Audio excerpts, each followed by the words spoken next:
நீங்கள் பார்த்து கொண்டிருப்பது உங்கள் ஜாஷுவா டிவி. சகல ஜனங்களுக்கும் நற்செய்தி.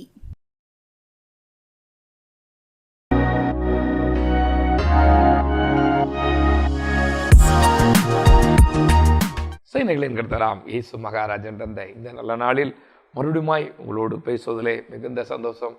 என் அன்பு ஜாஷுவா டிவி நேயர்களே, உங்கள் குடும்பங்கள் நீங்கள் சந்தோஷமாய் சமாதானமாய் இருப்பில் நான் கர்த்தருக்குள் நம்புகிறேன். ஆம், நீங்கள் நம்முடைய ஊழியத்தை நேசித்து நீங்கள் ஜெபிக்கிறதை நான் அறிந்து சந்தோஷப்படுகிறேன். உங்கள் ஜெப குறிப்பை உங்கள் சாட்சிகளை எங்களுக்கு அனுப்பி வையுங்கள். உங்களுடைய ஜெபத்தினாலே கர்த்தர் நம்முடைய கூட்டங்கள் ஒவ்வொன்றையும் ஆசீர்வதித்தார். கடந்த நாளிலே கர்த்தர் தம்முடைய வல்லமையை நிரூபித்திருக்கிறார். அநேகருக்கு அற்புதங்களின் மூலமாய் அதிசயங்கள் மூலமாய் தேவன் அவர்களோடு பேசினதன் மூலமாய் அநேகர் தேவனுக்கு என்று தங்களை ஒப்புக் கொடுத்திருக்கிறார்கள். உங்கள் ஜெபம் மிகுந்த பலனுள்ளதாக இருக்கிறது. தொடர்ந்து நம்முடைய இந்த ஊழியத்துக்காக நீங்கள் ஜெபித்துக் கொள்ளுங்கள். கர்த்தர் பெரிய காரியங்களை செய்யட்டும். இந்த நாளிலே நம் வழக்கம் போல் ஒரு 2 ஜெப குறிப்புகளுக்காய் ஜெபித்து இந்த நிகழ்ச்சிக்குள்ளாய் செல்ல இருக்கிறோம். என் அன்பு கர்த்தருடைய பிள்ளைகளை, இந்த நாளில் சிறு பிள்ளைகளுக்காய் ஜெபிக்க வேண்டும் என்று என் ஆண்டவர் இருதயத்திலே பாரப்படுத்தி இருக்கிறார். சிறு பிள்ளைகள் பாதுகாக்கப்படணும். ஆமேன் சொல்லுங்களேன். இப்போ பார்த்தீங்கன்னா அதிகமான வெயில் இருக்கு. இனி அநேகர் சொல்கிறார்கள் கொள்ளை நோய்கள் வருமோ என்று பயப்படுகிறோம் என்று. ஆம், என் ஆண்டவராக இயேசு ரட்சகர் கொள்ளை நோய் வராமல் கொள்ளை நோய்களுக்கு பிள்ளைகளை மறைத்து பாதுகாக்க வேண்டும். நல்ல கால சூழ்நிலையை தர வேண்டும். அதுக்காக ஜெபிப்போமா?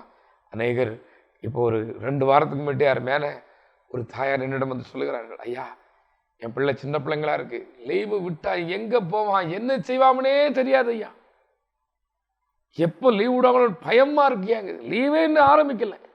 ஆனாலும் அந்த தாய் எப்படி சொல்லுகிறது? சிறு பிள்ளைகள் பாதுகாக்கப்படணும். ஆமேன்னு சொல்லுங்களேன். இன்னைக்கு சிறு பிள்ளைகளுக்கு விரோதமான குற்றங்கள், சிறு பிள்ளைகளுக்கு விரோதமான காரியங்கள் அதிகரித்து கொண்டே இருக்கிறது என்று அநேகர் சொல்லுகிறார்கள். கர்த்தர் இரக்கம் பாராட்டி பிள்ளைகளை பாதுகாக்கணும். கண்களை மூடி எங்கள் அதிகமாக நேசிக்கிறங்கள் பரலோக பிதாவே, இயேசு அப்பா, சிறு பிள்ளைகளின் இடத்தில் வர இடம் கொடுங்கள். அவர்களுக்கு தடை செய்யால் என்று சொல்லி சீசர்களையே அதட்டி அந்த பிள்ளைகள் மேல் ஆசையாய் உடைய கைகளை வைத்து ஆசீர்வதித்தீரே, அதை நீர் நினைவு கொண்டு இப்பொழுதும் இந்த குடும்பத்தின் சிறு பிள்ளைகளுக்காக நாங்கள் ஜெபிக்க வந்திருக்கிறோம். தேவனே, இந்த பிள்ளைகளுக்கு ஏற்ற ஞானத்தையும் சுகபலத்தையும் தந்து பாதுகாத்து கொள்ளும். இந்த பிள்ளைகளுக்கு தேவையான எல்லா ஆசிரம் நன்மையும் கிடைக்கட்டும் அப்பா. ஆண்டவரே, விதவிதமான கொள்ளை நோய்கள் ஆண்டவரே இவளை தொடாது இருக்கட்டும். நசனாக இயேசு கிறிஸ்துவின் ரத்தம் இந்த பிள்ளைகளை பாதுகாத்து வழிநடத்தின ஆண்டவரே, பாதுகாத்து வழிநடத்தட்டும். உடைய பலத்த கரத்துக்குள் இந்த நிகழ்ச்சியை பார்க்கிறேன், இந்த நிகழ்ச்சிக்காய் ஜெபிக்கிறேன், இந்த நிகழ்ச்சியில் கலந்து கொண்டு இருக்கிற ஒவ்வொரு பிள்ளைகளையும் வைக்கிறேன்ப்பா. தேவனே, நீர் மனதிறங்கி ஆசீர்வாதத்தையும் நன்மையும் அருளி செய்யும். நான் உடைய அடிமைக்கிற அதிகாரத்தோடு உடைய பிள்ளைகளை ஆசீர்வதிக்கிறேன். இந்த ஆசீர்வாதம் பலிக்கட்டும் பிதாவே. ஆமேன், ஆமேன், ஆமேன். என் அன்பு கர்த்தருடைய பிள்ளைகளை, இந்த நாளில் நம்முடைய கொடுகையிலே அநேகர் கடந்த நாளிலே கொடுத்த ஒரு ஜெப குறிப்பு. கர்த்தர் நம்முடைய கன்வென்ஷன் கொடுகைகளை ஆசீர்வதித்தார். அநேக கன்வென்ஷன் கொடுகை, ஊழியர் கொடுகை, இன்னும் உபவாச கூட்டம், இன்று அநேக கூட்டங்களில் கர்த்தர் தம்முடைய வல்லமை வெளிப்படுத்தினார். அநேகர் ஜெப குறிப்பு கொடுத்தார்கள். அதில் ஒரு பிரதான ஒரு ஜெப குறிப்பு அநேகர் தந்தது, ஐயா, வேலை இல்லையே, வேலைக்காக காத்திருக்கிறேன், எனக்கு வேலை இல்லை என்று சொல்லி அநேகர் கொடுத்திருக்கிறார்கள். அவர்களுக்காய் ஜெபிப்பது நம்முடைய கடமை அல்லவா? தேவன் ஏற்ற நல்ல வேலையை தரணும். ஜெபிப்போமா? எங்கள் அதிகமாக நேசிக்கிறங்கள் பரலோக பிதாவே, இயேசு அப்பா, நீர் பரிசுத்தர், பரிசுத்தர், பரிசுத்தர், பரிசுத்தர், பரிசுத்தர். தேவனே, கடந்த நாட்களில் நம்முடைய டிவிக்கும் நம்முடைய கூடுகையிலும் அநேகர் கொடுத்த ஒரு ஜெப குறிப்பு, வேலை இல்லையே ஐயா, படித்திருக்கிறேன், வேலை இல்லையே, என் படிப்புக்கு தக்க வேலை இல்லையே என்று அநேகர் புலம்பி இருந்தார்கள். கர்த்தாவே, இப்பொழுது இந்த நிகழ்ச்சியை பார்க்கிற இந்த குடும்பத்துக்கும் ஆண்டவரே, நீர் வேலை வாய்ப்பை ஏற்படுத்துவான் ஜெபிக்கிறேன்ப்பா. எனவே அநேகர் புலம்புகிறார்கள். படிப்புக்காக அநேகம் செலவழித்தேன், என் பிள்ளை வேலைக்கு சென்று அந்த கடனை அடைப்பான் என்று நினைத்தேன், வேலை இல்லையே. இப்பொழுது அந்த படிப்புக்காக வாங்கின கடனும் எப்படி போய்கொண்டே இருக்கிறதே, நான் என்ன செய்வேன் என்று புலம்புகிற குடும்பத்தை பாருங்கப்பா. ஐயா, என் தகப்பன் எனக்காய் எவ்வளவு கஷ்டப்படுகிறார், எனக்கும் ஒரு வேலை இல்லை என்று மன விரக்தியில் இருக்கிற பிள்ளைக்கான ஜெபிக்கிறேன்ப்பா. இனி எனக்கு வேலை கிடைக்காதா? என்னோடு சேர்ந்த அநேகருக்கு வேலை கிடைத்து விட்டதே, எனக்கு வேலை இல்லையே, எனக்கு வேலை வாங்க வசதி இல்லையே என்று புலம்புற குடும்பத்துக்கான நான் ஜெபிக்கிறேனப்பா. தேவனே மனம் இறங்குங்கப்பா. இன்னும் சிலர் புலம்புகிறார்கள், ஐயா நான் அநேக நாள் வேலை செய்து கொண்டு இருக்கிறேன், ஆனால் என் வேலைக்கு இன்னும் சம்பளம் வரவில்லை, இன்னும் அது பெர்மனன்ட் ஆகவில்லையே என்று சொல்லி புலம்புகிற அநேகர் உண்டு. தேவனே மனதிறங்கப்பா. சீக்கிரத்தில் இவர்களுக்கு யார் கண்ணில் தயவு கிடைக்க வேண்டுமோ, எங்கே இவர்களுக்கு இரக்கம் கிடைக்க வேண்டுமோ அங்கே இரக்கத்தை ஆண்டவரின் கட்டளையிட்டு இவருடைய கண்ணீரை பார்த்து மனதிறங்கி ஆசீர்வாதத்தை கட்டளையிடுங்கப்பா. நான் உடைய அடிமையின் அதிகாரத்தோடு உடைய பிள்ளைகளுக்காக ஜெபிக்கிறேன். உடைய பிள்ளைகள் விரும்பினருக்கு மேலான நல்ல ஆசீர்வாதத்தோடு இருக்கணும். சாபங்கள் முடிந்து போகட்டும். சத்ருவின் சகல வல்லமைகளும் பொல்லாத மனுஷனுடைய தந்திரங்களும் செயலற்று போகட்டும். பிதா குமாரன் பரிசுத்தாவின் மேலே ஜெபிக்கிறேன். ஜெபங்களும் நல்ல பிதாவே. ஆமேன், ஆமேன், ஆமேன். என் அன்பு கர்த்தருடைய பிள்ளைகளே, இந்த நாளிலும் நான் உங்களோடு பேசும்படி எஜமான் இயேசு மகாராஜன் எனக்கு ஞாபகப்படுத்தின ஒரு வார்த்தை உண்டு. உங்களிடத்தில் வேத புஸ்தகம் இருக்கிறதா? என்னோடு திருப்புங்களேன். என் அன்பு சகோதரனே, சகோதரியே, வேத புஸ்தகம் இருக்கிறதா? தயவா என்னோடு திருப்புங்கள்.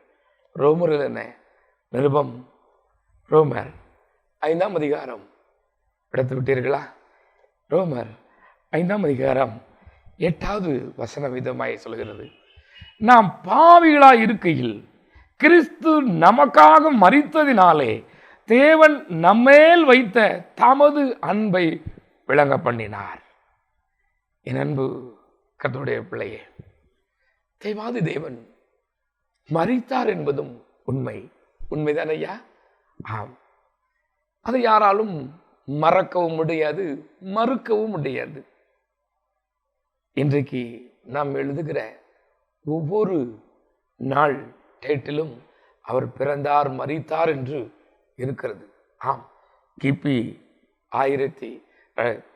கிபி நமக்கு 2024 வருது. கிறிஸ்துவுக்கு பின், கிறிஸ்துவின் பிறப்புக்கு பின் என்று எழுதுகிறோம். கிறிஸ்து இயேசுவானவர் பிறந்தார் என்பது உண்மை, அவர் மரித்தார் என்பது உண்மை. அந்த தெய்வாதேவன் ஏன் மரித்தார்? எதற்காக மரித்தார்? தெய்வம் ஏன் மனிதனாய் வந்தார்? தெய்வம் ஏன் மரிக்க வேண்டும் என்று நமக்கு முன்னமே வேதம் சொல்லுகிறது. அவர் ஒரு சட்டத்திட்டத்தை வைத்திருந்தார். காணக்கூடாத இறைவனாய் இருந்தார். அவருக்கு அன்றைக்கும் சிலைகள் இல்லை. காணக்கூடாத இறைவன். நம் விரும்பத்துக்கு ரூபம், நாம் நினைக்கிற ரூபத்தில் அவரை வைக்க முடியாது. அதை காணக்கூடாத இறைவன் என் ஜனங்கள் எனக்கு பயந்து கட்டளைகளை, கற்பனையை கைக்கொள்ள வேண்டும் என்று சொல்லி அவர் ஒரு சட்டத்திட்டத்தை ஏற்படுத்தினார். எப்படி? ஒருவன் பாவம் செய்யக்கூடாது. ஒரு வேளை அவன் மீறி பாவம் செய்வான் என்றால் அவன் அந்த பாவத்துக்கு ஒரு பலி வேண்டும் என்று சொல்லி பாவ நிவாரண பலி, குற்ற நிவாரண பலி, போக்காட்டு பலி என்று, சோத்திர பலி என்று பலியை ஏற்படுத்தினார். ஒரு மனிதன் பாவம் செய்வானாகல், அவர் என்ன செய்வான்? ஒரு வசதி உள்ள மனிதராக இருந்தால் அன்றைய நாளிலே ஒரு கன்றுக்குட்டியை கொண்டு போய் விடுவார்.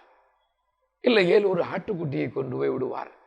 இல்லையேல் அதற்கும் வழியில்லை என்றால் அவருக்கு 2 புறா குஞ்சுகளை கொண்டு போய் விடுவார். ஆம், எதற்காக? என்னுடைய ரத்தம் சிந்தப்படுவதற்கு பதிலாய் இதனுடைய ரத்தம் சிந்தப்படட்டும் என்று சொல்லி பலியை கொண்டு போய் செலுத்துவார். தேவாதி தேவன் நினைத்தார், எனக்குள் நான் நினைக்கிறேன், பலி என்று சொன்னால் ஜனங்கள் பயந்து விடுவார்கள், பயந்து பாவம் செய்ய மாட்டார்கள் என்று சொல்லி இந்த பலியை ஏற்படுத்தினார். ஆனால் நாமோ மன துணிகரமாய் பாவம் செய்ய ஆரம்பித்தோம்.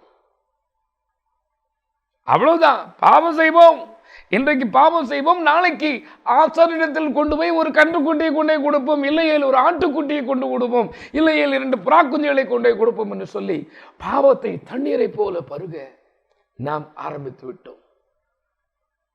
பாவத்துக்கு பரிகாரமாய் இந்த இரத்தங்கள் இருக்கவில்லை. பாவத்துக்கு அந்த இரத்தம் பரிகாரம் செய்யவில்லை. அநேகர், நான் கிராமத்திலே உள்ள ஒரு மனிதன், முந்தின நாட்களிலே வீடு வீடாய் வந்து சொல்லுவார்கள், கொடுகுடுப்பைக்காரர் என்று சொல்லுவார்கள் அவர்களை. அவருக்கு பெயர் எனக்கு சரியாய் தெரியவில்லை, ஆனால் அதை சொல்லுகிறேன். அவர்கள் வந்து சொல்லுவார்கள், வீட்டிலிருந்து தோஷம் இருக்கிறது, இதுக்கு ஒரு பரிகாரம் பண்ணணும். இந்த வீட்டில் ஒரு தோஷம் இருக்கு, இந்த வீட்டுக்கு ஒரு தோஷம் இருக்குது, பரிகாரம் பண்ணணும். இந்த வீட்டு அந்த கன்னிகைக்கு ஒரு ஆபத்து இருக்கு, இந்த வீட்டு கொம்பனுக்கு ஒரு ஆபத்து இருக்குதும்பாங்க. கேள்விப்பட்டிருக்கீங்களா? ஆமா. அதுக்கு என்ன செய்யணும் ஐயா? பரிகாரம் பண்ணணும். எந்த பரிகாரம் சரியாச்சதோ சரியாகலையோ தெரியாது ஐயா. ஆனால் நம்முடைய பரிகாரங்கள் எல்லாம் சரியாகவில்லை. நாமே நினைத்துக் கொள்வோம், இதை செய்தால் சரியாகி கொள்ளாமா, அங்கே போய் குளித்தால் சரியாகிவிடுமா, அதை செஞ்சா ஐயோ ஒன்றும் சரியாகவில்லை. ரத்தம் சிந்துதல் இல்லாமல் பாவம் மன்னிப்பு இல்லை என்று சொல்லி இருக்கிறது. என் ஆண்டவர் பார்த்தார், பாவத்தை மன்னிக்கும், பாவம் என் ஜனங்களுக்கு மன்னிக்கப்பட வேண்டும்.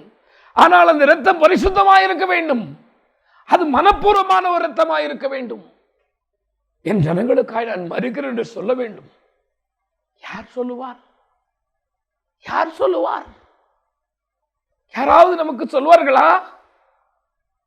வசதியா இருக்கும் என்றால் சொல்லுவாங்க. ஒருவேளை அண்ணே நீங்க பார்த்துக்கோங்க, உங்களுக்கு பதிலா நான் அங்க போயிட்டு வரேம்மா, இதே இது தண்டனை கிடைக்க போதுன்னா அது நமக்கு ஒத்து வராது, நமக்கு வீட்டை விட்டு சரி வராது, ஓடி விடுவார்கள். அதுதான் அன்பு, அதுதான் உலகம். என் ஆண்டவருடைய அன்பைக்கும் மனிதனுடைய அன்புக்கும் வித்தியாசம் இருக்கிறது ஐயா.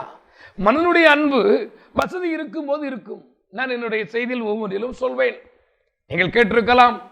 மனிதனுடைய அன்பு எதிர்பார்க்கும், நம்மிடத்தில் ஏதோ ஒன்று எதிர்பார்க்கும். நம்மகிட்ட நல்ல தந்திரமா அன்பா பேசாமனா ஏதோ ஒரு பெரிய ஆப்பு வைக்க போறான்னு அர்த்தம். ஆமா, அனுபவிச்சு தான் வந்திருக்கேன்.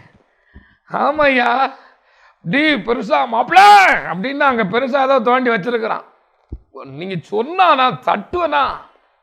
நான் யாரு சத்தியத்தை மீற மாட்டோம்னா அப்படித்தானே? இன்னைக்கு நீங்களும் அந்த வழியை தான் வந்திருப்பீங்க. அநேகர் உங்களுக்கும் இப்படிதான் நடந்திருக்கும். உங்களை போல ஒரு ஆள் உங்களுக்காக நான் என்ன வேணாலும் செய்வேம்மா, நமக்கே பெருசா வச்சிருப்பான். அன்றைக்கு அப்படித்தானே ஐயா இருந்தான்.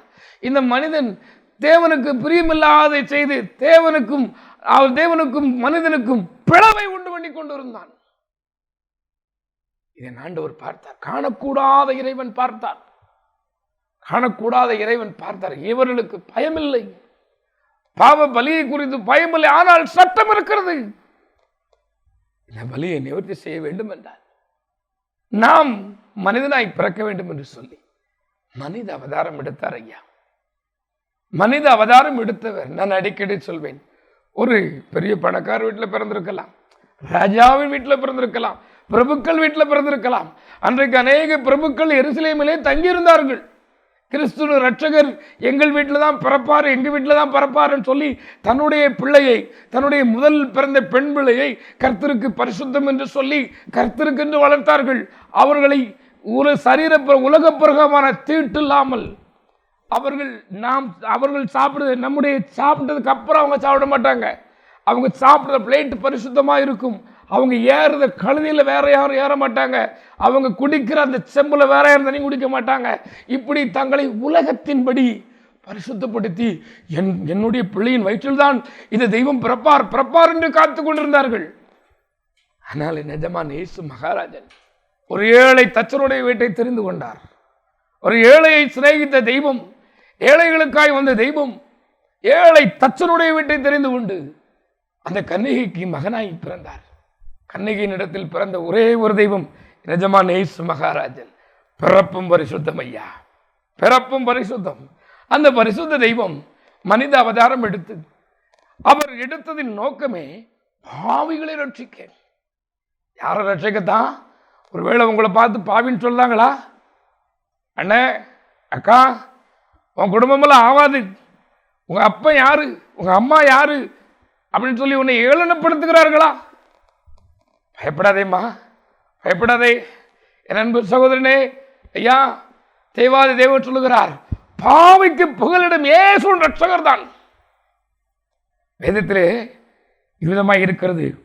அதே ரோமர் 5ஆம் அதிகாரம் 7வது வசனம் விதமாய் சொல்லுகிறது, நீதிமானுக்காக ஒருவன் மரிக்கிறது அரிது, அது கூட அபூர்வம். நல்லவனுக்காக ஒருவேளை ஒருவன் மரிக்க துணிவான். ஒருவேளை இன்றைய காலகட்டத்தை பார்ப்போம் என்றால் நல்லவன் போல நடிக்கிற நடிகர்களுக்கு வட்டாரங்கள் அதிகமாக இருக்கும். ஏதோ அப்படிதான் உள் வாழ்க்கையை விசாரித்தா போகவே முடியாது. ஒருவேளை நல்லவருக்காக ஒரு பட்டணத்திலோ ஒரு தேசத்திலோ ஒரு நல்ல மனிதர் இருப்பார் என்றால் அவருக்காக ஜனங்கள் ஒருவேளை மறிக்க துணிவார்களாம். ஆனால் பாவிக்கு யாரையா மறிக்க துணிவார்? திறந்தோறும் நீ சாவாமன்னு உயிரோடு இருக்கியே, நீ எல்லாம் எதுக்கு? நீ பிறந்ததே வேஸ்ட், நீ எல்லாம் இந்த தெருவுக்கு அவமானமா, என் குடும்பத்துக்கு அவமானமா இருக்கியேன்னு சொல்லி சபிக்கப்பட்டவனுக்கு யாரையா உயிரை கொடுப்பார்? யாரம்மா உயிரை கொடுப்பார்? கொடுப்பாரோ? கொடுக்க மாட்டார். இந்த உலகம் ஏங்கும். எதற்கு? எப்பொழுது சாவான் என்று ஏங்கும், எப்பொழுது இவன் நம்மை விட்டு போவான், எப்பொழுது இவன் குடும்பம் அழியும் என்று ஏங்கும். என் ஆண்டவருடைய அன்பை பாருங்களேன். நான் பாவிகளா இருக்கையில், யாராலும் விரும்பப்படாதவர்களாய் இருக்கையில், சொந்தத்துக்கு அருவருப்பாய் இருக்கையில், நம்முடைய சொக்காரனுக்கு அருவருப்பாய் இருக்கையில், நம்மை நேசிக்க உரிமைப்பட்டவர்களுக்கு, நம்ம மாமா மச்சான் அண்ணன் தம்பிக்கு அருவருப்பா இருக்கும் போது தேவன் நம்ம மேல வச்சா இருக்கிறார் அன்பு. அவன் என்ன அன்பு பாருங்களேன், என்னையா அன்பு. எனக்கு ஒரு சம்பவம் ஞாபகத்துக்கு ஒரு மேல தேவ மனிதர் சொன்ன ஒரு சம்பவம். ஒரு துஷ்டனான ஒரு மனிதன் இருந்தான். அவன் சின்ன சின்ன திருட்டு வேலைகளை செய்வானாம். முன்னால் உள்ள நாட்களிலே வெளி நாடுகளிலே திருட்டு வேலைகள், ஏதாவது திருடுறது அவனுடைய வேலையா வச்சிருந்திருக்கிறான். திருடி அப்படி அவனுக்கு ஒரு கூட்டமாயிடுச்சு, கொள்ள கூட்டமாயிட்டானா. இது இந்த நாட்டின் ஜனாதிபதிக்கு தெரிந்து சொல்லியிருக்கிறார், இவனை சுட்டு விடுங்கள், இனி இவன் உயிர் வாழக்கூடாது, இவனை சுட்டுக் கொள்ள வேண்டும். இவனுடைய திருட்டு நாளுக்கு நாள் கூடிக்கொண்டே இருக்கிறது, இவன் எத்தனை தண்டித்தாலும் இவன் திருந்துவதாக இல்லை, இவனை சுட்டு விடுங்கள் என்று சொன்னாலாம். எப்பொழுது சொல்ல வேண்டும்? நாளை சரியாய் 12 மணிக்கு ஆலயத்திலே மணி அடிக்கும் பொழுது இவனை கொன்றுவிட வேண்டும் என்று சொன்னார்களாம். கொண்டு போய்விட்டார்கள். குறிப்பிட்ட அந்த மலையில் காத்து கொண்டு இருக்கிறார்கள். 12 மணிக்கு ஆலயத்தில் மணி அடிக்கும். மணி அடிக்கும் போது இவனை சுட்டுவிட வேண்டும் என்று எல்லாம் தயாராக இருக்கிறது. அதுவோ நேரம் போய்கொண்டே இருக்கிறது. 12:15 12:30 என்னவென்று விசாரித்த போது 12:15 இருக்குமா, ஏன் இன்னும் மணி அடிக்கவில்லை என்னவென்று ஊருக்குள் விசாரிக்க போயிருக்கிறார் ஒரு காவலர். அதற்குள்ளாய் ஒரு பெண்மணி 2 கைகளும் நொறுங்கி சதையெல்லாம் பிஞ்சி தொங்கும் அளவிற்கு ரத்தத்தோடு ரத்தம் சொட்ட சொட்ட ஓடி வந்திருக்கிறாள். ஐயா இவனை விட்டு விடுங்கள், ஐயா இவனை விட்டு விடுங்கள், இவனுக்காய் என் ரத்தத்தை சிந்திருக்கிறேன், இவனுக்காய் என் சதையை பீக்க கொடுத்திருக்கிறேன், பாருங்கள் என்று சொன்னாலாம். ஏனம்மா, ஏன் இப்படி நடந்தது, நீ யார் என்று கேட்டபொழுது சொல்லி இருக்கிறார், நான் தான் ஐயா இந்த பாவியை பெற்றெடுத்த ஒரு தாய், இவன் எனக்கு ஒரே ஒரு மகன், செல்லமாய் வளர்ந்தேன், கண்டிப்பில்லாததினால் மனம் போல் வாழ்ந்து இன்றைக்கு கொலை கைதியாய் என்று கொண்டிருக்கிறான். நீங்கள் எழுதின தீர்ப்பை பார்த்தேன். ஆலயத்தில் 12 மணி அடிக்கும் பொழுதுதான் இவனை கொல்ல வேண்டும் என்று நீங்கள் சொன்னீர்கள். நான் நம்முடைய ஆலயத்திற்கு 11 மணிக்கே மேலே சென்று விட்டேன். அவர் மணி அடிக்கும் பொழுது அந்த 2 புறமும் அந்த நாவானது அங்கே அசைகிற அந்த 2 புறமும் என் கையை வைத்தேன். அவர் அடித்தார். அடிக்க அடிக்க என் எலும்புகள் நொறுங்கினது. அவர் அடிக்க அடிக்க என் சதைகள் பிஞ்சு தொங்கினது. ஆனாலும் என் மகன் வேல் வைத்தான். பின்னால் எப்படி ஆகிலும் என் மகனை இந்த மணி ஓசையிலிருந்து சத்தத்தை நிறுத்திவிட்டால் காப்பாற்றி விடலாமே என்று, என் கரங்களை கொடுத்து விட்டால் இவனை காப்பாற்றி விடலாமே என்று நான் கைகளை வைத்தேன். ஐயா, இவருக்காய் என் ஜீவன் பாதிப்பாகிவிட்டது, இவனுக்காய் என் ஜீவனை நான் கொடுத்திருக்கிறேன், இவனை மன்னியுங்கள் என்று சொன்னானாம். அவன் அப்பொழுது கதறி எழுதானாம், ஐயா என் பாவங்களுக்காய் என் தாய் தன் கைகளை திருடங்கு இந்த திருடனுக்காய் 2 கையை ஒப்ப கொடுத்து விட்டாளே, இனி திருட மாட்டேன், இனி திருட மாட்டேன். இனி நான் ஒரு நல்ல ஒரு மனிதனாய் என் கைகளற்ற என் தாய்க்கு கைகளாய் என் கைகள் இருக்கும் ஐயா. இனி திருட்டுக்கு இந்த கைகள் போகாது. எனக்கும் ஒரு விடுதலை தாருங்கள் என்று கேட்டாராம். என் அன்பு கர்த்தருடைய பிள்ளையே, இன்றைக்கு நிஜமான இயேசு மகாராஜனும் பரிசுத்த தெய்வம். வேதம் சொல்கிறது அவர் பாவத்தை பாராத சுத்த கண்ணன் என்று. அவர் எப்படிப்பட்டவராம்? வேதம் சொல்கிறது, அன்றைக்கு 100க்கு அதிபதி சொல்கிறார். மார்க் 15:39, லூக்கா 23:47 சொல்கிறது, மெய்யாகவே இந்த மனுஷன் நீதிமானாயிருந்தான், மெய்யாகவே இவன் தேவனுடைய குமாரன் என்று. என் அன்பு கர்த்தருடைய பிள்ளையே, அன்றைக்கு ஒப்பு கொடுத்த, சிலுவைக்கு ஒப்பு கொடுத்த பிலாத்து சொன்னார், இந்த நீதிமானின் ரத்தத்துக்கு நான் பாத்திரன் அல்ல, நீதிமான் என்று ஜனாதிபதி சொன்னார். 100க்கு அதிபதி சொன்னார்கள், ஜனங்கள் சொன்னார்கள் நீதிமான் என்று. வேதம் சொல்கிறது பாவத்தை பாராதவர், அவர் பிறப்பே பரிசுத்தம். அந்த தெய்வம் மனித அவதாரம் எடுத்து நம்மை சிநேகித்ததினாலே பரலோகத்தை விட்டு இறங்கி வந்தார். அவர் வந்தது உண்மை, பிறந்தது உண்மை, வாழ்ந்தது உண்மை, மரித்தது உண்மை, உயிரோடு எழுந்தது உண்மை. ஆமென். இன்றைக்கு நான் சொல்லுவேன், பல லட்சம் தலைவருடைய ஒவ்வொரு தேசங்களிலும் ஜனங்களால் மதிக்கப்பட்டவருடைய கல்லறைகள் இருக்கின்றன. அத்தனை கல்லறைகளும் அடைக்கப்பட்டே இருக்கின்றன. எந்த கல்லறையும் திறந்ததா இல்லை. நிஜமான இயேசு மகாராஜாவுடைய கல்லறை மாத்திரமே இன்றும் வரைக்கு திறந்திருக்கிறது. எதற்காக? நாம் உள்ளே சென்று பார்ப்பதற்காக. எதற்காக? அவர் வெளியே வருவதற்கல்ல, நான் உள்ளே சென்று பார்ப்பதற்கு. அவர் மெய்யாகவே தேவன். நம்முடைய பாவங்களுக்காக அடிக்கப்பட்டார், அவருடைய பாவங்களுக்காக அல்ல. ஏசாயா 53 சொல்கிறது, நமக்கு சமாதானத்தை உண்டு பண்ணும் ஆக்கினை அவர் மேல் வந்தது. அவர் மயிர் கத்தரிகளிடத்தில் சத்தமிடாதிருக்கிற ஆட்டுக்குட்டியை போல. ஒரு ஆட்டுக்குட்டி முடி வெட்ட சத்தமிடாம இருக்குமா? அதே போல தம்மை காயப்படுத்தும் பொழுதும், காரி துப்பும் பொழுதும், கன்னத்தில் அடிக்கும் பொழுதும், சிலுவைக்கு 350 போர் செய்வர்கள் ராம் முழுவதும் அடித்து எழுதி சென்றார்களாம். ஒரு வார்த்தையும் பேசவில்லை. சகித்தார். எதற்காக? என் மேல வச்ச அன்பு. அப்படி சொல்லுங்களாப்பா, என் மேல வச்ச அன்பா? உங்க மேல வச்ச அன்புதான் ஐயா. தங்கச்சி, உன் மேல வச்ச அன்புதான். அம்மா, உங்க மேல வச்ச அன்புதான். அம்மா, ஐயா, உங்க மேல வச்ச அன்புதான் ஐயா. அவர் மனிதனாய் வந்தார், நம்முடைய பாவங்களை சுமந்து தீர்த்தார் ஐயா. வேதம் விதமாய் சொல்கிறது. யோவான் எழுதின சுவிசேஷம் 3ஆம் அதிகாரம் 16வது வசனமாய் சொல்கிறது, தேவன் தம்முடைய ஒரே பேரான குமாரனை விசுவாசிக்கிறவன் எவனோ அவன் நித்திய ஜீவனை அடையும்படிக்கு அவரை தந்துருளி இவ்வளவாய் உலகத்தில் அன்பு கூர்ந்தார். யாருக்காக? அவரை விசுவாசிக்கிறவனுக்காக. இன்றைக்கு நம்முடைய ரத்தம் பரிந்து பேசுகிறதா இருந்து கொண்டிருக்கிறது. யாருக்காக? அவரை நம்பிக்கையோடு, அவரை குல தெய்வமாய் சொந்தமாய் யார் யார் ஏற்றுக்கொண்டு அவரிடத்தில் பிரார்த்திக்கிறார்களோ அவர்களுக்காக.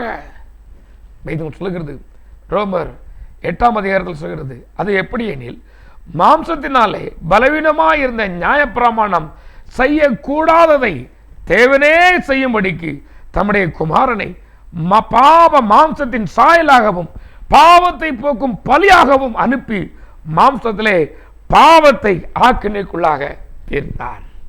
ஆம், எல்லா பலியும் என்ன சொன்னது? இந்த மண்ணுடைய இரத்தத்திற்காக என்னுடைய ரத்தம் சிந்தப்பட வேண்டுமா? இவன் செய்த அக்கிரமத்துக்காக என்னுடைய ரத்தம் சிந்தப்பட வேண்டுமா என்று புலம்பினதாம். புலம்பும். அப்படித்தானே ஐயா? நாம் செலுத்துகிற பலி நமக்கு சரி என்று சொல்லுமோ? சொல்லாது, ஒரு நாளும் சொல்லாது. ஆனால் நம்முடைய பாவ பலியாகிய நிஜமான இயேசு மகாராஜன் அப்படியே சொன்னார், என் ஜனங்களுக்காக. வேதம் சொல்கிறது, உலகத்தின் பாவத்தை சுமந்து தீர்க்கிற தேவ ஆட்டுக்குட்டி. அவர் சொன்னார், என் ஜனங்களுக்காக நான் மரிக்கட்டும், என் ஜனங்களுக்காக அவமானத்தை நான் ஏற்றுக்கொள்ளட்டும். என் பிள்ளை அவமானப்படக்கூடாது, என் பிள்ளை வேதனைப்படக்கூடாது, என் பிள்ளை வருத்தப்படக்கூடாது என்று எல்லாவற்றையும் அவர் சுமந்து கொண்டார். இனி நீ சுமக்க தேவையில்லை. உனக்கு நீயே நினைத்து கொண்டு இருக்கிறாய். நம்முடைய பாவத்தினால் நமக்கு இந்த வியாதி வந்து விட்டது. நம்முடைய சாபத்தினால் இந்த வியாதி வந்து விட்டது. என்னுடைய பாவத்தினால் என் மகன் இப்படி இருக்கிறான், என் கணவனுடைய பாவத்தினால் என் மகள் இப்படி இருக்கிறாள் என்று நீ புலம்புகிறாயா? சகோதரனே, சகோதரியே, என் ஆண்டவர் பாவங்களை ஏற்றுக்கொண்டார் ஐயா. என் ஆண்டவர் சாபங்களை ஏற்றுக்கொண்டார் ஐயா. உனக்காய் அவர் மரித்து அடக்கம் பண்ணப்பட்டு உயிரோடு எழுந்து உனக்காய் பரிந்து பேசிக் கொண்டு இருக்கிறார். அந்த தெய்வம் உன்னை சந்திக்கும்படி விரும்புகிறது. நீ அவரை சந்திக்க விரும்புவாயா? எங்க இருந்தாலும் என்னோடு சென்று ஜெபிப்பீர்களா? என் அன்பு கர்த்தருடைய பிள்ளையே, நீங்கள் யாராயிருந்தாலும் அவருக்கு பிள்ளை. கற்பம் திறந்து பிறக்கிற யாவும் கர்த்தருடையது. தம்மை நோக்கி கூப்பிடுகிற யாவருக்கும், உண்மையாய் தம்மை நோக்கி கூப்பிடுகிற யாவருக்கும் கர்த்தர் சமீபமாயிருக்கிறார்.